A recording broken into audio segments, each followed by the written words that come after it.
ಅರಣ್ಯ ಇಲಾಖೆಯ ವಿರುದ್ಧ ಸತ್ಯಾಗ್ರಹ ಮನವಿ ಸಲ್ಲಿಕೆ. ಜೊಯ್ಡಾ ತಾಲೂಕಿನ ಕಾತೇಲಿ ಗ್ರಾಮದ ಸರ್ವೆ ನಂಬರ 44ರ ಜಮೀನಿಗೆ ಕುಂಬಾರವಾಡ ವಲಯ ಅರಣ್ಯಾಧಿಕಾರಿಗಳು ಅಕ್ರಮ ಪ್ರವೇಶ ಮಾಡಿ ಹೊಂಡ ಹಾಕುವ ಕೆಲಸ ನಿಲ್ಲಿಸಬೇಕೆಂದು ಸ್ಥಳೀಯರು ಆಗ್ರಹಿಸಿದರು. ತಹಶೀಲ್ದಾರ್ ಮಂಜುನಾಥ ಮುನ್ನೋಳ್ಳಿ ಮನವಿ ಸ್ವೀಕರಿಸಿ ಸ್ಥಳೀಯರ ದೇವರು ಮತ್ತು ಬಡವರ ಹಕ್ಕಿಗೆ ಯಾವುದೇ ತೊಂದರೆ ಆಗಕೂಡದು ಎಂದು ಎಸಿಎಫ್ ಗಿರೀಶ ಶಂಕರಿ ವನ್ಯಜೀವಿಯವರಿಗೆ ಸೂಚಿಸಿದರು. ಕುಂಬಾರವಾಡ ಸಹಾಯಕ ಅರಣ್ಯ ಸಂರಕ್ಷಣಾಧಿಕಾರಿ ಕಚೇರಿ ಎದುರು ಸ್ಥಳೀಯರು ಹೋರಾಟ ಉಪವಾಸ ಸತ್ಯಾಗ್ರಹ ಕೈಗೊಂಡಿದ್ದರು. ಕುಂಬಾರವಾಡ ವಲಯ ವ್ಯಾಪ್ತಿಯ ಕಾತೇಲಿ ಗ್ರಾಮ ಸರ್ವೆ ನಂಬರ್ 44 ಇದು ಸ್ಥಳೀಯ ಶ್ರೀ ಸಿದ್ದನಾಥ ದೇವರ ಮತ್ತು ಕುಟುಂಬದ ಆಸ್ತಿಯಾಗಿದೆ.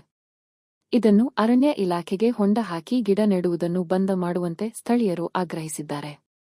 ಸಹಾಯಕ ಅರಣ್ಯ ಸಂರಕ್ಷಣಾಧಿಕಾರಿ ಗಿರೀಶ ಶಂಕರಿ, ಹೋರಾಟಗಾರರಾದ ಮಾಬಳು ಕುಂಡಲಕರ ಸಂಸ್ಥಾಪಕ ಅಧ್ಯಕ್ಷ ಕುಣಬಿ ಸಮಾಜ, ಪ್ರೇಮಾನಂದ ವೇಳಿಪ ತಾಲೂಕಾ ಅಧ್ಯಕ್ಷ ಕುಣಬಿ ಸಮಾಜ, ರಾಜೇಶ ಗಾವಡ, ದಯಾಕುಮಗಾಳಕರ, ಸಂತೋಷ ಗಾವಡ, ರಾಮದಾಸ ಗಾವಡ, ಸುಭಾಷ ವೇಳಿಪ, ಪಾಂಡುರಂಗ ಗಾವಡ, ರವಿ ಗಾವಡ, ಶುಭಾಂಗಿ ಗಾವಡ, ಸುಭಾಷ ಗಾವಡ, ರಾಮದಾಸ ವೇಳಿಪ, ದಿವಾಕರ ಕುಂಡಲಕರ, ನಾರಾಯಣ ಕುಂಡಲಕರ ಮುಂತಾದವರು ಇದ್ದರು.